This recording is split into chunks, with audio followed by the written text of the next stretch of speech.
Bonjour à tous et bienvenue sur la chaîne YouTube Journal du Real. Petite FAQ parce que lendemain de victoire exceptionnelle du Real Madrid face à un Manchester City blessé, peu importe, tous les adjectifs que vous mettrez derrière cette équipe. En attendant, on a vécu une excellente soirée hier, on est de bonne humeur avec Pablo. On avait envie de profiter de cette occasion pour répondre à quelques-unes de vos questions, sachant qu'on a mis un tweet un peu matinal et qu'on tourne assez rapidement, on tourne à 13h45 parce que voilà, emploi du temps, etc., etc. Je vous donne un peu les insides. Comment ça va Pablo?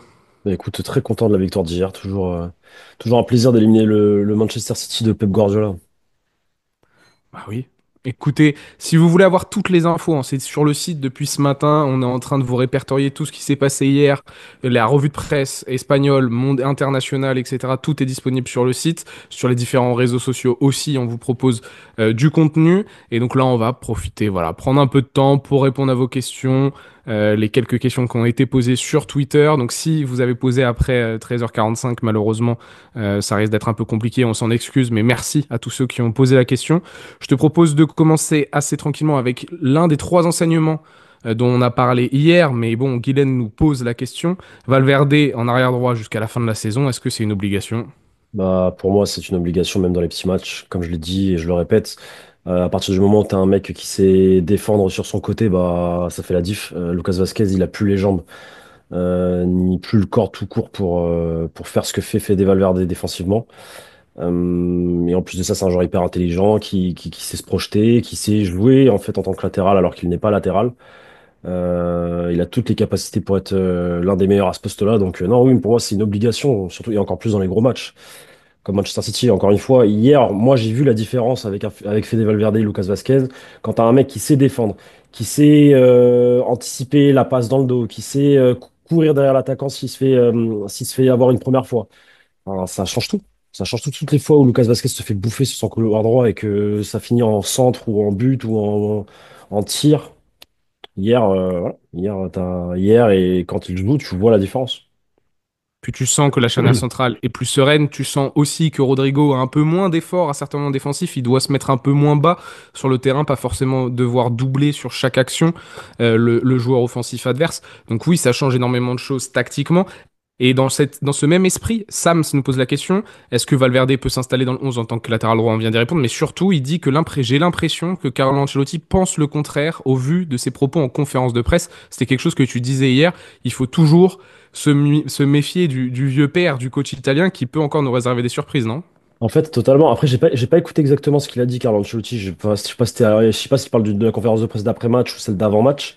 Ouais, il avait dit, je me permets, mais il avait dit plusieurs fois que quand Lucas Vasquez reviendrait, il jouerait quand même quelques fois. Enfin, il y avait cette notion de Valverde aime bien jouer arrière droit, mais ce n'est pas son poste de prédilection et que voilà, si Lucas Vasquez est disponible, il y aurait une discussion, quoi. Écoute, oui, je pense que il peut faire des siennes encore. Carlo Ancelotti, on le sait, je l'ai déjà dit dans une vidéo, moi, il me rappelle les anciens de mon village où tu leur dis une nouveauté, où tu leur fais comprendre qu'il y a une nouvelle vision pour voir la vie ou autre, ils vont te dire non, moi, c'est ma vision et ils s'en foutent. Tu vois, tu leur dis. T'as la grippe, tu dois prendre tel médicament. Ils disent non, moi je me soigne sans médicament. Voilà, Carlo Ancelotti, c'est un vieux père. Il a ses idées et il est arrêté sur certains points. Et c'est très compliqué de le faire changer d'avis. Alors, par contre, il y a une petite évolution. C'est sur le choix hier de mettre Raúl Asensio. Oui. Un Carlo Ancelotti à l'ancienne, où il y a quelques mois encore, ou il y a quelques semaines, il t'aurait mis. Il serait resté fixe sur son idée de mettre Tchouaméni, même si Raúl Asensio avait fait des bons matchs avant. Donc, écoute, visiblement, il évolue, il peut changer d'avis. Il a mis Raúl Asensio dans un gros match donc face à Manchester City, à voir s'il va le reproduire dans les prochains matchs, j'espère. Mais on espère que ce sera la même chose pour le couloir droit, quoi. Et preuve aussi de la part de Raúl Asensio qu'il est sur un niveau de performance exceptionnel pour faire changer d'avis Carlo Ancelotti, de le convaincre, de faire confiance, alors que tu peux aligner la défense qui lui semblait si logique sur cette première partie de saison, Rudiger, Tchouaméni. Raúl Asensio a montré avec un niveau de performance exceptionnel que bah non, tu me bouges plus, Carlo. Mm. Ah, plus de débat, je suis ton homme de base, je suis même en train de devenir d'une certaine manière le leader de ta défense centrale. On le voit vocalement, techniquement, Mm. mentalement, il est extrêmement présent et son duo avec Rudiger, on les a encensés hier, mais c'était sincèrement assez impressionnant à voir ensemble. Et au passage, Euh, dans- au passage sur Vas-y. Transfermarkt, Raúl Asensio est estimé à 7,5 millions d'euros, tandis que Pau Cubarsí à 70 millions d'euros. Ouais, alors après, il y avait. Enfin, la clause libératoire, elle est à 50 de Raoul. On sait que minimum, s'il n'est pas prolongé, ça partira pas pour moins que ça. C'est clair et net maintenant. Moi, je me rappelle d'une vidéo qui avait fait un peu débat, le keep or sale avec, à l'époque, où j'avais dit, oh, Raoul Asensio est 10-15 millions, les Ganes, avec les 50% du Real Madrid, et ça part. Allez, ça part. Bah, quand on connaît pas le football, voilà, ça se Ouais. voit tout de suite. Ça se voit tout de suite. Non, mais et voilà, et Raúl Asensio, ça, c'est la valeur transfert marque, c'est un indicateur, certes, mais il faut prendre en contexte tout ce qui est en train de se passer. Évidemment que c'est un peu plus haut, mais c'est un bon indicateur pour voir aussi la valeur qu'on peut donner à certains joueurs dans certains clubs issus de certains centres de formation, etc., qui peuvent être aussi à certains moments démesurés. Même si Koubarsi, 70 millions, je suis archi d'accord sur la valeur. C'est juste Raúl Asensio qui est beaucoup trop bas. Ah, Koubarsi, 17 ans? À ce niveau? Non, non, moi, Koubarsi, 100 millions, je le vends pas, hein. Koubarsi. Ah, au contexte économique du Barça, je discute. Mais si je suis le Real Madrid, j'ai Koubarsi, 17 ans et tout, jamais de la vie il part pour 100 millions. Vas-y, vas-y. Écoute, dans la lignée de Federico Valverde, un milieu qui se replace donc arrière droit, il y a Abba Dabio qui nous demande quel poste pour Camavinga sur cette deuxième partie de saison. On en a parlé hier, Pablo, toi et moi. C'est un énorme désaveu ce qui s'est passé hier en mettant Tchouaméni, qui, on le sait, critiqué par le staff, critiqué par les supporters pour ce rôle de milieu de terrain, par nous-mêmes, notamment moi, sur ce rôle-là.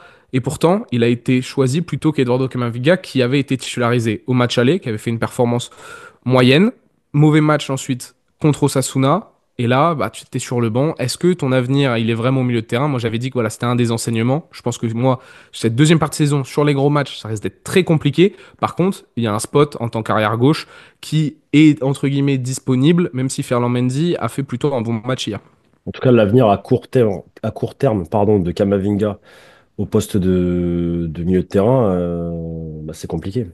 Ça, Ça c'est va être super sub, quoi. On va revenir et à. je pense qu'il va être effectivement super sub. Alors, je sais que ça lui plaît pas. Je sais qu'il est très énervé de ne pas jouer, mais le problème, c'est que là, il a eu sa chance la semaine dernière contre City, puis ce week-end face à Osasuna, et il a pas rassuré. En fait, il rassure pas, c'est ça le problème. Et encore une fois, moi, je pense que par rapport à ce qu'il te propose, par rapport à ses qualités, par rapport aussi à ses défauts, moi, je pense que le meilleur poste à l'instant T pour lui, et notamment par rapport au manquement de l'effectif de l'équipe, du 11, pour moi, c'est latéral gauche. Pour moi, il doit jouer latéral gauche. Il apporterait une plus-value à ce poste-là. Euh, je considère, alors peut-être qu'il défend pas aussi bien que Ferland Mendy, mais il sait défendre. En tout cas, sur le côté, il sait défendre, il l'a prouvé, il a plusieurs fois bien joué d'un point de vue défensivement. Et ouais, non, moi, milieu de terrain, Camavinga, là, pour le moment, moi, je milite pour un Tchouaméni Ceballos. Kamavinga c'est un diamant qui est encore à polir. C'est ça un peu la déception de cette saison, c'est qu'on s'attendait à une éclosion, à une plus grande constance, à gommer ces quelques défauts qu'il a encore, ou du moins voilà, à essayer de les estomper. Et malheureusement, ça ne s'est pas vu lors des occasions qu'il a eues. Il a un match référence cette année, c'est contre Liverpool, mais il se blesse. Donc il y a aussi les blessures, évidemment, à prendre en compte. Mais on n'a pas épargné Aurélien Tchouameni. Alors c'est un contexte différent, le prix est différent, l'âge est différent, le statut de base aussi d'Aurélien Tchouameni est différent. Eduardo Camavinga, ça fait longtemps sur cette chaîne que je dis attention, on va commencer à ouvrir un certain dossier parce qu'on aimerait qu'il passe un cap. Il n'est pas en train de le faire cette année, c'est un peu embêtant de devoir attendre encore une saison supplémentaire. S'il veut être utile à l'instant T, un, c'est de saisir toutes les opportunités qu'il a et essayer de montrer qu'il y a une évolution dans son jeu, c'est-à-dire moins de déchets, moins d'approximation, moins d'engagement inutile. Et surtout, peut-être à certains moments, apprécier de jouer latéral gauche, avoir un vrai impact dans ce rôle-là. Les quelques fois on l'a vu cette saison, il n'y avait pas photo, c'était le meilleur latéral gauche disponible dans l'effectif. Pour moi, c'est le meilleur latéral gauche de l'effectif. Hmm. Comme fait des Valverde, le meilleur latéral droit de l'effectif, à l'instant T. Meilleur arrière droit du monde, Federico Valverde. Bref. On a une question de Flossi, un peu mercato. Le club compte faire un décès au prochain mercato. On a des rumeurs, il dit, on a des rumeurs sur Wijsden, le jeune néerlandais, enfin hispano-néerlandais de Bournemouth, ou pas. Est-ce que c'est une vraie piste? Est-ce que Zubimendi, le club est vraiment dessus, ou est-ce qu'on va continuer avec Dani Ceballos l'année prochaine? Alors, donc, je répète ce que j'ai dit pour Zubimendi à l'époque. J'ai pas eu de retour par rapport à ça, donc, mais c'est que Zubimendi, il a une clause à 60 millions et que ça m'étonnerait que le Real Madrid mette autant d'argent cet été pour un milieu de terrain parce qu'il va falloir aller chercher un défenseur central. Et le défenseur central va coûter cher. Donc, et Zubimendi, 60 millions, c'est quand même une grosse enveloppe. Tu m'aurais dit 35, 30, 35, 40 grand max, ok, mais 60 millions, voilà, c'est compliqué. Pour un Euh, joueur de rotation en principe. Parce que pour un joueur oui, oui. effectivement, pour un joueur de rotation. Donc, voilà, je ne pense pas, parce qu'il faut pas croire, mais il n'y a pas argent illimité au Real Madrid. C'est pour ça aussi que le Real Madrid ne recrute pas autant, comme il le devrait. Il y a, on le sait, pas des problèmes financiers, mais en tout cas, le stade a, a limité, on va dire, le club sur d'autres aspects, et notamment bah, l'aspect transfert. C'est pour ça qu'il y a généralement un transfert tous les 2 ans, un gros transfert tous les 2 ans.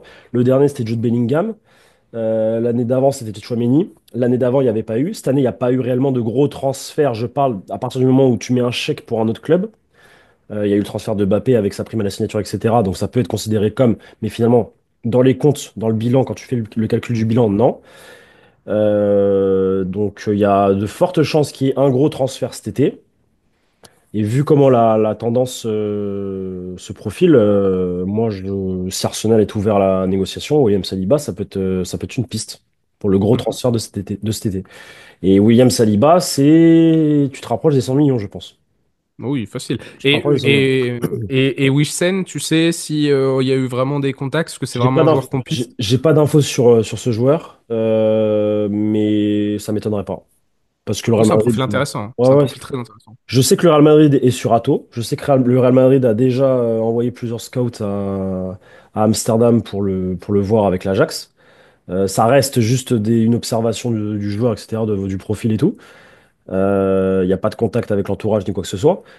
Maintenant, le genre de bandement, ça ne m'étonnerait pas que le Real ait envoyé des scouts ou l'observe, tout simplement. Mhm.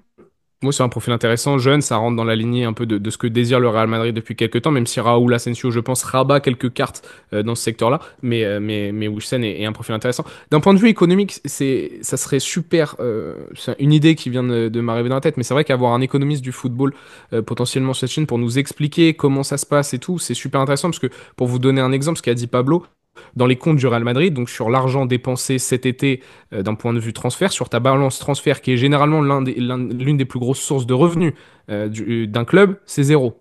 Après, il y a la masse salariale, sauf que du point de vue masse salariale, l'avantage c'est que tu as perdu Tony Kroos, qui était ton plus gros salaire l'année dernière, pour faire rentrer Kylian Mbappé. Donc, grosso modo, je crois qu'il y a t'es en déficit de 5-6 millions, sachant qu'en plus Mbappé, attention, c'est un contrat avec énormément de primes. Donc même dans tes chiffres comptables, même ça, finalement, ça ne te met pas trop dans le dur. Et il y a un point que je vais vous expliquer très brièvement, mais par exemple, quand vous achetez un joueur 100 millions au mercato, que vous lui donnez un contrat de 5 ans, dans votre compte, à vous, ça fait moins 20 millions. En fait, le Par paiement an. de 100 millions est étalonné sur les 5 années. Par contre, si vous vendez un joueur 100 millions, peu importe le contrat qu'il a avec l'autre club, dans vos comptes, ça fait plus 100 directement. Même si vous ne touchez que 20 millions, parce que l'autre club bah, va vous étalonner aussi ses paiements sur 5 ans de 20 millions, sur votre compte tout de suite, ça vous met plus 100. Et juste ça, c'est des petits trucs, là, des petites... C'est du business, Des c'est des petites astuces. règles, etc., qui font que c'est un peu plus compliqué que de juste regarder. Ah, regardez, ils ont acheté pour 200 millions, ils ont vendu que pour 100. Il y a des clubs qui font. Le Real, par exemple, avec leurs 200 millions de ventes avec l'académie, un peu plus sur les 2-3 dernières années, sont en positif. Ils ont le transfert de Bellingham, il est remboursé à l'instant, enfin remboursé, vous m'avez compris, il est équilibré à l'instant T. Le transfert de Chouameni aussi. Donc voilà, il y a plein de petits jeux comme ça. L'économie du football, c'est un monde où il faut vraiment se pencher dessus, ça serait super intéressant. Mais en tout cas, c'est une période de gestion. Voilà, dans le space, hier, il y a quelqu'un qui a utilisé une expression l'oncle Picsou, un peu le Real Madrid ces derniers temps, il compte ses sous. C'est vrai, mais c'est une période de gestion parce qu'il y a des chantiers, le Bernabéu, etc., qui à l'avenir te permettront d'être encore plus solvables. C'est ça. Et la Mais Super on, League. voilà. Et la Super League. Et les revenus actuels aussi de la Ligue des Champions, peut-être pas mal, d'ailleurs, au passage, avec Super League, mais bah, Ça, ça pourrait c'est être plus mieux. lucratif, hein. Non, mais oui, mais ça pourrait être mieux. Oui, Vu tout ce qu'ils empochent, ça pourrait être mieux. moi je suis pas pour la Super League, hein, je vous le Oui, dis tout de suite. mais vu ce que eux empochent, Ah oui, oui. demain, parce que moi je vais être clair, demain, il y a, je sais pas, 5 gros clubs qui partent de cette compétition. La Ligue des Champions, elle a plus cette valeur-là. Bien sûr, Plus bien cet sûr. argent-là. Et eux, ils s'en rendent pas compte, en fait. Ils se rendent pas compte que ce qui fait la Ligue des Champions, c'est les clubs. C'est pas l'UEFA. Oui. Oui, le Et, paradigme de l'UEFA, c'est de et, dire c'est la Ligue des Champions qui fait le prestige des clubs.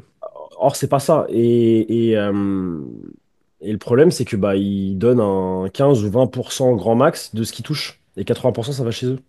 Et c'est pas bien. C'est pas bien. Ça pourrait être plus. Et tous Ça les aussi, clubs, un et tous les clubs pourraient du coup mieux vivre, notamment, et peut-être potentiellement lutter contre des clubs États. Bref, bon, c'est un long débat. Mais, mais ça fait partie des potentiels Et ce qui, et ce thèmes qui- qui pourraient être abordés et ce qui est avec bien un avec, économiste. et ce qui est bien avec la Super, entre guillemets, avec la Super League d'un point de vue économique, c'est que l'enveloppe pour les clubs est beaucoup plus élevée, mais largement plus élevée. Elle triple ou elle quadruple ce que propose l'UEFA aux champions, par exemple, et à tous les autres clubs, et qu'il y a une volonté d'instauration, une sorte de masse salariale comme en NBA où tu peux pas dépasser, en fait. Et au moins, il y a un équilibre de club à club et ça fait pas des dingueries comme on peut voir où t'as Manchester City qui gaspille 300 millions sur un mercato hivernal. Voilà. Donc oui, on peut être contre la Super League, mais la Super League t'apporte des choses très positives dans le football. Mais je te dis, c'est l'un des thèmes qui pourrait être abordé aussi avec un économiste du sport. Enfin, c'est super enrichissant de savoir tout ça. Après, on sort un peu du cadre Real Madrid, mais voilà, on ferme cette parenthèse de fac d'éco ou de fac de sport d'éco. Et oui, avec la Super League, c'est aussi un sujet qui va être amené de façon à être discuté prochainement au vu des différentes actualités. Mounir qui nous demande, pensez-vous que le Real a trouvé son 11 type pour les très gros matchs? Il y a des chances. Il y a des chances, après c'est une question aussi de forme sur le moment. Je pense que ça c'est le 11 type pour le moment. On ne sait pas comment Tchouaméni sera par exemple dans un mois ou comment Ceballos sera dans un mois.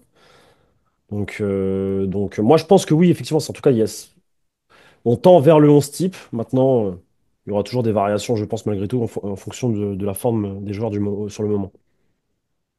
Évidemment. J'ai rien à ajouter par rapport à ça. De toute façon, voilà, un groupe, le 11 type, en tout cas, il y a une idée qui se dégage et il a peut-être trouvé son équipe la plus équilibrée sur le papier. Exactement.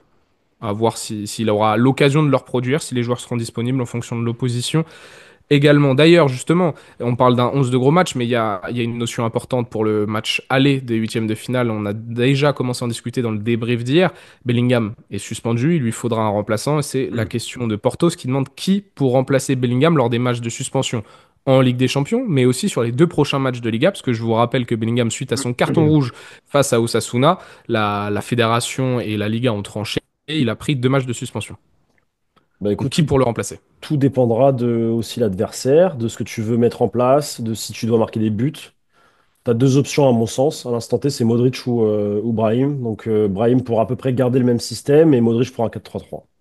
Pour plus d'équilibre au milieu de terrain. Ça dépend de ce que tu veux, de comment tu veux aborder ta rencontre. À voir. À voir. Modric peut jouer comme Bellingham, hein, d'une certaine manière en plus, hein. Dans un Ouais, rôle où ouais, il ouais, couvre le ouais, couloir gauche en ouais. défense, c'est pas un problème, hein. Oui, c'est vrai. Ouais, c'est vrai. C'est vrai. C'est vrai. Et on avait évoqué un peu ce sujet. Moi, Brahim, je trouve que tu abîmes un peu justement un peu trop cet équilibre, presque, en mettant Brahim, parce qu'il a un peu moins la capacité à venir aider défensivement. Il a beaucoup moins d'impact physique. Aussi, Bellingham, il ne faut pas sous-estimer, il court beaucoup. Et surtout aussi au duel, jeu aérien, il t'apporte une vraie plus-value. Alors, je dis pas que Modric t'apporte plus que Brahim dans le jeu aérien, c'est pas mon sujet, mais dans le sens où euh, jeu de positionnement, anticipation, à la relance, un profil comme Luka Modric ou même Eduardo Camavinga, il peut très bien avoir sa chance sur l'un des deux matchs de Liga pour essayer de continuer à prendre du rythme et se relancer. Je pense que c'est peut-être dans cette quête d'équilibre permanent du coach italien, c'est peut-être une solution un peu plus viable, pardon, pas vivable, viable, Camavinga ou Luka Modric. Mais Brahim peut avoir sur un des deux matchs de Liga notamment du temps de jeu et savoir après comment tu t'organises pour ton huitième aller, soit face à l'Atlético ou là un profil à la Brahim parce que tu sais que l'Atlético va jouer très bas, ça me gêne pas plus que ça. Par contre, si tu prends les Leverkusen, moi là je suis pour rajouter un milieu de terrain pour essayer d'avoir un peu plus de contrôle. Rien à ajouter. Est-ce que Mbappé te fait penser à CR7? C'est ce que nous dit Toby Rama sur le match d'hier. Non. Il me fait penser à Mbappé. Non, c'est différent. Bah oui, c'est deux joueurs différents. C'est deux joueurs totalement différents. Il précise qu'il rappelle CR7 dans ses débuts en tant que numéro 9 à Cristiano Ronaldo. Non, c'est deux joueurs totalement différents. Cristiano avait ses qualités, Mbappé a ses qualités. Ce sont deux excellents joueurs, mais Mbappé me rappelle Mbappé. Et Oui. Cristiano, c'est Cristiano. Cristiano, c'est Cristiano. Déjà, il y a une grosse différence, c'est le jeu de tête. Le jeu de tête, Mbappé, il en a pas. Oui, bah ça. On a sorti un papier sur ça d'ailleurs où depuis lui il s'est fait 2 fois traumatisme crânien, je crois, Kylian, et ça a vachement Quand il influé sur était, sa manière de jeu. quand il était gamin. Une fois à Monaco et une fois avec l'équipe de France au dernier Euro. Ah, le nez cassé. Ouais, ouais, bah c'est compte comme un traumatisme crânien entre guillemets. Enfin, vous avez compris, impact sur la tête quoi. Ok. Et il y en a deux qui ont marqué dans sa carrière, le récent Euro et un quand il était avec Monaco, je crois. Et ça a un peu influé sur son jeu. Je rebondis sur une question parce qu'on a répondu à moitié à la question de Flossi. Mais est-ce que tu continues avec Dani Ceballos l'année prochaine, toi? Est-ce que si tu as une offre cet été, tu le laisses partir ou est-ce que tu continues avec? Non, je le garde. Attends, il est en contrat jusqu'à quand d'ailleurs? Et il est en fin de contrat 2027. 2027? Ouais, ou 2000, il est pas en fin de contrat cet été, il est en fin de contrat peut-être 2026. Peut-être 2026. Moi, je le garde, Dani Ceballos. Moi, je pense qu'il a mérité de rester, hein, là. Ce qu'il Mm. propose, c'est fort, c'est très très fort. Le, le- comment dire, la force de caractère, la volonté, je vais pas dire les termes, mais vous avez compris, voilà. Il a pas peur. C'est un des joueurs les plus, je pense, impactants sur le terrain. C'est celui qui te permet de souffler, qui te permet de fluidifier le jeu, qui est aussi bon à la récupération qu'à la relance. Il me rappelle Toni Kroos, avec son style à lui, un peu plus vicelard. Non, Ceballos, c'est très fort. Ceballos, c'est très fort et le Real doit le garder. Le Real doit... Oui, il a vraiment confirmé cette année. Il a vraiment confirmé cette année. Il a même passé un grand, grand cap. Il a su saisir la place qui était laissée vacante par le départ de Toni Kroos. Son profil a sert à Carlo Ancelotti. Et non, non, oui, je suis d'accord avec toi. Je le garde aussi. Après, à voir si avec la cote qu'il a, ça peut être Moi, une des pièces. Pour moi, je considère que ça je peut le être une prolonge, des hein. pièces. Moi, je le prolonge. Il a mérité d'être prolongé. Je suis d'accord avec ça. Je suis d'accord avec cette idée. Mais après, qu'est-ce que tu fais avec ton milieu de terrain l'année prochaine? Qui est-ce que tu privilégies? Tu le fais jouer. S'il est fort, tu le fais jouer. Moi, je Oui, pense s'il est fort. Non, mais je suis d'accord. Mais tu sais, qu'il est une dans. année passe. Attention à l'année Ouais, qui suit. Les cartes se rabattent et tout. Si ouais, tu as une mais offre 50, 60 millions d'un club de première ligue, moi, il y a un monde où quand même je réponds au téléphone. Je vous le confie. le problème, c'est qu'après, tu le remplaces par qui? C'est ça le truc, c'est qu'il faut le remplacer. Un Ouais, profil ouais, qu'il faut ouais. remplacer. Non, Oui, bien sûr, bien sûr, bien sûr, je suis moi d'accord. Non, mais je préfère attendre. Je sais pas, moi, imaginons à un moment donné, ils achètent Wirtz pour justement le faire jouer dans une position. Parce qu'on sait que Wirtz, s'il vient, c'est pour jouer pas aussi haut qu'au Bayer Leverkusen, mais pour jouer plus bas. Voir comment ça se passe. Et là, une fois que tu ouais, as ouais. trouvé un remplaçant réel, là, tu dis, bon, vas-y, c'est Bayos, on voit, tu vois. Mais là, pour le moment, t'en Oui, as besoin. Pour le moment, je t'en as suis besoin. d'accord, toujours dans cet esprit de transition un peu au Ah oui. Real Madrid. Oui, je suis d'accord. Pardon. Ouais, très bien. On a une question. On en a deux, trois qui sont intéressantes. Alors, quel serait votre compo, Fifi, au milieu de terrain pour le reste de la saison? Pablo l'a dit, Tchouaméni, Ceballos, ça semble être le duo le plus performant à l'instant T. Et au vu de l'exemple d'hier, je suis obligé de me ranger un peu derrière ça, même si j'aime beaucoup, moi, le duo Ceballos-Modric, mais faut voir les match-up. Faut voir les différentes occasions. Real Madrid Actu qui nous demande, est-ce que vous avez pris énormément de plaisir hier avec l'arbitrage Ouais, européen? bien sûr, rien à dire. Rien à dire. Les fautes qui doivent être sifflées sont sifflées. Il n'y a pas de dinguerie. Tout se passe pour le mieux. Les joueurs ne pètent pas de câble. Non, bien sûr, c'est carré. C'est un plaisir de voir du foot quand c'est bien arbitré, quand c'est bien arbitré, bien sûr. Bien sûr, totalement. Première faute où Gundogan coupe une transition, carton jaune. Voilà. C'est comme ça qu'on fait, c'est bien, voilà, comme ça. Et pareil, Bellingham, il met une semelle, il prend son jaune, voilà, c'est logique. L'arbitrage hier a été vraiment assez cohérent. Après, les petites erreurs ou autres, ça arrive. Encore une fois, on l'a toujours dit sur cette chaîne, personne n'est parfait. Un arbitre, c'est un des pires métiers hein, qui existent. Mais si tu es cohérent dans tes prises de décision, normalement, ça le fait plutôt bien. Totalement. Est-ce que on a, je t'en fais une ou deux dernières en rapide. Il y a une question sur Joan Martinez. Pensez-vous qu'avec Xabi Alonso plus tard, il aura sa chance quand il reviendra blessé? Alors, on va peut-être pas répondre, on va pas se lancer sur ça. Mais est-ce que Joan Martinez, toi, c'est un profil quand même qui t'intrigue? Mais je le connais pas. Je sais pas, je peux pas te dire. Moi Moi, non plus. de ce Ça que tombe j'ai bien. vu, de ce que j'ai vu cet été, il avait l'air Oui, c'est vrai. intéressant. Il avait l'air intéressant. Il avait l'air d'être assez serein, encore un peu frêle, forcément parce qu'il est jeune. Euh, Ceux qui connaissent un peu la Fabregas disent que c'est un véritable joyau. Moi, je pense que oui, ça peut être intéressant Il peut être intéressant, mais à voir comment il va revenir. À voir comment il va revenir. Un, un profil un peu à la Jacobo Ramon, très longiligne, là, très long. Il va falloir quand même physiquement, quand tu compares à un Raúl Asensio, il va falloir quand même qu'il s'étoffe un peu physiquement. Parce que c'est Ah, bien d'avoir des joueurs de ballon derrière, mais il faut aussi tenir les duels. Raúl Asensio, c'est un bonhomme, hein. Mm. Même physiquement, tu sais, Ouais, c'est un large bonhomme. d'épaule, pas Ouais. très grand, mais large d'épaule, il prend les duels. Il a l'air d'avoir une sacrée détente verticale Il a, aussi à brut. il a Donc, 22 ans, hein. oui, il est un peu mieux. Oui, c'est vrai, et l'âge aussi fait. T'as raison. Et on terminera avec la question de la rage de vaincre. Donc, plutôt, je vais te dire Esteban Lagrinta. On s'enflamme beaucoup, on oublie que ce Real a perdu contre l'Espagnol, contre le FC Barcelone, fait égalité contre Osasuna et l'Atlético. On gagne face à un City bien mal en point, orphelin de Haaland au retour. Qu'est-ce que Madrid peut réellement accomplir cette saison? Et est-ce qu'on continue avec ça ou est-ce qu'il y a d'autres solutions avec cette compo, cette mentalité, ou est-ce qu'il y a d'autres solutions? Je vais pas rappeler les contextes des trois matchs où ils ont perdu des points. Je pense que c'est pas la peine. Je pense que il y a qu'à revoir les matchs pour comprendre que l'Espagnol, tu dois jamais perdre. Tu dois partir avec le 0-0. C'est la logique. Parce que le mec qui marque le but à la fin doit être expulsé. Et on ne sait pas ce qui serait passé à 10 contre 11. On ne sait pas s'il n'y aurait pas eu pas plus d'espace, etc. L'Atlético de Madrid, je le répète, pour moi, il n'y a pas pénalty de Tchouaméni sur je ne sais même plus, je sais même plus c'était qui en face, si c'est Griezmann ou Samuel Lino. Samuel Lino. Donc ça te fait encore 3 points entre guillemets que tu perds, parce que là tu aurais pu le gagner ce match-là. Et Osasuna, on a tous vu le match. Le nombre de pénaltys non concédés au Real Madrid. Voilà, donc bon, bah, après, c'est facile de faire la pleureuse ou quoi que ce soit, mais bon, c'est la réalité, c'est factuel. Le Real Madrid n'a pas été aidé par les arbitrages lors de ces trois matchs. Alors que Osasuna, ils ont plutôt bien entamé la rencontre. L'Atlético de Madrid, moi, j'ai trouvé que c'était plutôt intéressant le début aussi jusqu'au but de l'Atlético. La réaction aussi en deuxième mi-temps.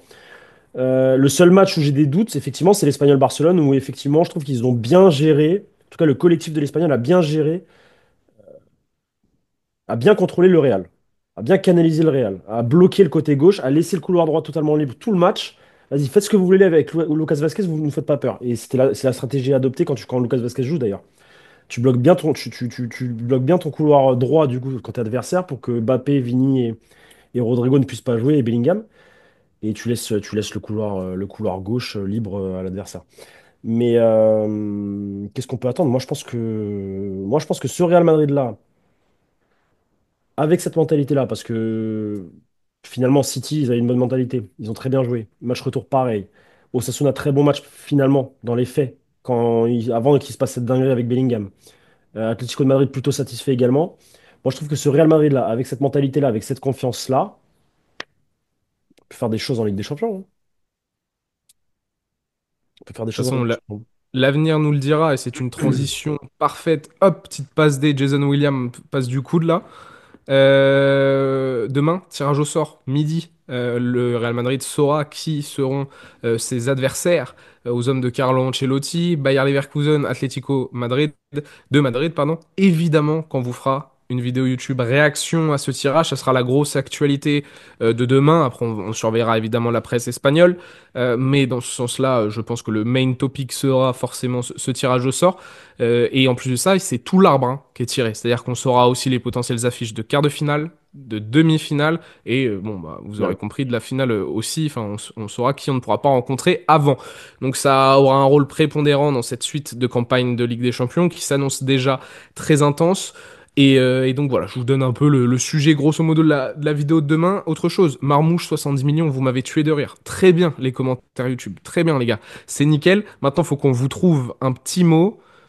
Qu'est-ce qu'on pourrait faire comme bêtise encore? Vous savez quoi? Vous me mettez Ben Fernandez. Ben Fernandez, le GOAT, en commentaire, parce que je sais pas si vous avez vu, c'est lui qui était au stade hier avec notamment Selma et d'autres personnes de notre équipe qui a couvert l'événement. Il s'est bien amusé sur Twitter, il nous a régalé sur les réseaux sociaux. Voilà, si vous voulez le remercier, il passe de temps en temps sur la chaîne YouTube pour faire les prévias, notamment, parce que c'est lui qui généralement est sur place à Valdebebas. Mettez-nous un petit Ben Fernandez, le GOAT, ça fait plaisir. N'hésitez pas à aller le follow aussi sur Twitter et tout ça. Il nous fait du très très bon travail. Pablo, un petit mot de la fin ou pas? Mbappé le boss. Mbappé on m'a fait le triplé. Il y a justement une petite promo aussi, et j'en profite de cette outro toujours beaucoup trop longue. Sur le TikTok ce soir, vous aurez une vidéo de notre nouvelle recrue, Noah, sur la performance de Kylian Mbappé hier. Voilà, on essaie de se diversifier, on continue à vous produire le meilleur contenu possible. Donc si ce n'est pas encore le cas, on s'abonne à cette chaîne YouTube, on met en commentaire ce que vous avez pensé de cette vidéo, mais surtout le Ben Fernandez, le GOAT. Et on se retrouve très vite, mes amis, sur cette chaîne YouTube. À très vite, les gars. Allez, ciao! Ciao les gars.